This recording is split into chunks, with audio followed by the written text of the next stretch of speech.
I thought class 10 was hard. But what about class 11th? It's a whole new chaos.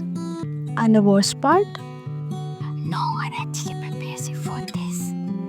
The books are heavier, the syllabus is deeper, and your brain is just tired. So here's what class 11 actually looks like from someone who is living it. I used to think that after boards I would finally get to breathe. That class 11 would be chill, some subjects I like, more freedom, maybe even time for myself. But the truth is, it's like being thrown into the ocean without a life jacket. Teachers assume we know everything. Topics go from zero to rocket science in just one chapter. And don't even get me started on physics. That subject alone made me rethink all my life choices. एक वक्त था जब stress का मतलब था homework late में submit करना, और अब सोना भी गिल बन गया है।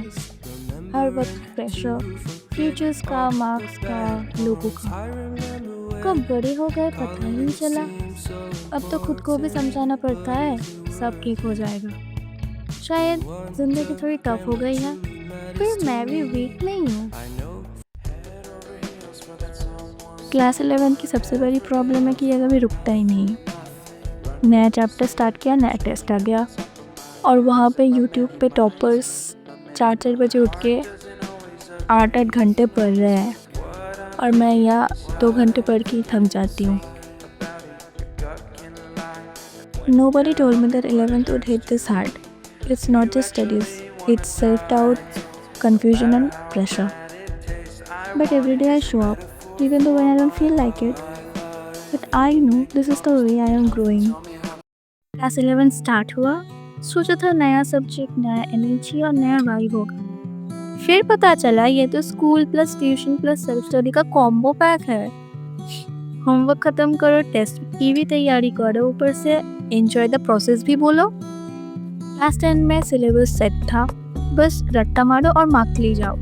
क्लास 11 में सब्जेक्ट भी नए, कॉन्सेप्ट्स भी नए और प्रेशर लेवल मैक्स।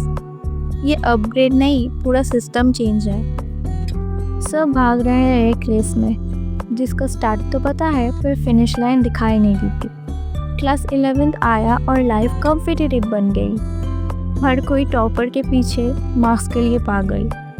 पर मैं ये रेस अपनी मर्जी से दौड़ रही हूँ, because this is my dream and I didn't came to lose. And slowly I'm learning how to deal with it.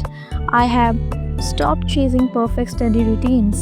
Now I'm just focused on showing up, even if it is for 30 minutes. I have started celebrating small wins, just like finishing a chapter or revising any topic. I write things down, make simple plans and forgive myself on the bad days. Because honestly, class 11th is not about being perfect. It's about not giving up. अगर तुम भी class 11 में हो और overwhelm feel कर रहे हो, तो मैं समझती हूँ, मैं भी वही फील करती हूँ। ये फेस टफ है बट टेम्परेरी है। हम गलती करेंगे, गिरेंगे, पर सीखेंगे भी। और बस एक बात याद रखना, परफेक्ट होना ज़रूरी नहीं है, ट्राई करना ही ज़रूरी है। So that's it for today. अगर रिलेटेबल लगा तो लाइक करना मत भूलना और सब्सक्राइब ज़रूर कर देना ऐसे ही रियल लाइफ कंटेंट्स के लिए। So see you in the next video. Till then, stay motivated, stay real and stay focused.